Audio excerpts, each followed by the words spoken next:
ইতিহাস কখনো ক্ষমা করে না, বিশেষ করে যখন সেই ইতিহাস লেখা হয় ষড়যন্ত্র আর বিশ্বাসঘাতকতার কালিতে। আর সেই ইতিহাসের এক কুখ্যাত নাম অবসরপ্রাপ্ত সেনা কর্মকর্তা লেফটেন্যান্ট জেনারেল মাসুদ উদ্দিন চৌধুরী অবশেষে আইনের জালে ধরা। সোমবার গভীর রাতে রাজধানীর বারিধারা ডিওএইচএস থেকে গ্রেপ্তার হন 111-এর এই বিতর্কিত কারিগর। দীর্ঘদিন আত্মগোপনে থাকলেও শেষ রক্ষা হয়নি তার। 2007 সালের সেই অন্ধকার অধ্যায় 11 জানুয়ারি গণতন্ত্রকে থামিয়ে দেওয়ার নেপথ্যে যাদের নাম বারবার উঠে এসেছে তাদেরই একজন ছিলেন এই মাসুদ। অভিযোগ আছে তৎকালীন সেনাপ্রধান মইনুল আহমেদের ঘনিষ্ঠ হয়ে তিনি গড়ে তুলেছিলেন এক ছায়া সরকার। -2 ফর্মুলার নামে রাজনীতিকে ধ্বংসের পথে ঠেলে দেওয়ার মাস্টার মাইন্ড ছিলেন তিনি।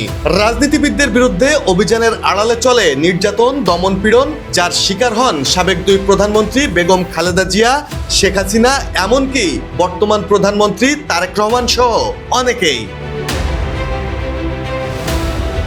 শুধু ক্ষমতার খেলাই নয়, দুর্নীতির অভিযোগেও তিনি আলোচনায় এসেছেন বহুবার। মালয়েশিয়ায় কর্মী পাঠানোর নামে গড়ে তোলা সিন্ডিকেটের মাধ্যমে হাজার কোটি টাকা লুটপাটের অভিযোগও আছে তার বিরুদ্ধে।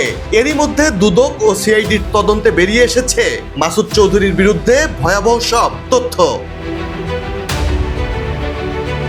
অবশেষে একাধিক মামলায় গ্রেপ্তার হয়ে কারাগারে সাবেক এই সেনা কর্মকর্তা।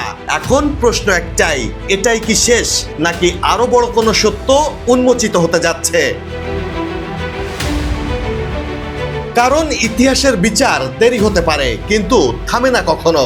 আর আজ সেই বিচারের মুখোমুখি দাঁড়িয়েছে 111-এর এক অন্ধকার চরিত্র মাসুদ উদ্দিন চৌধুরী।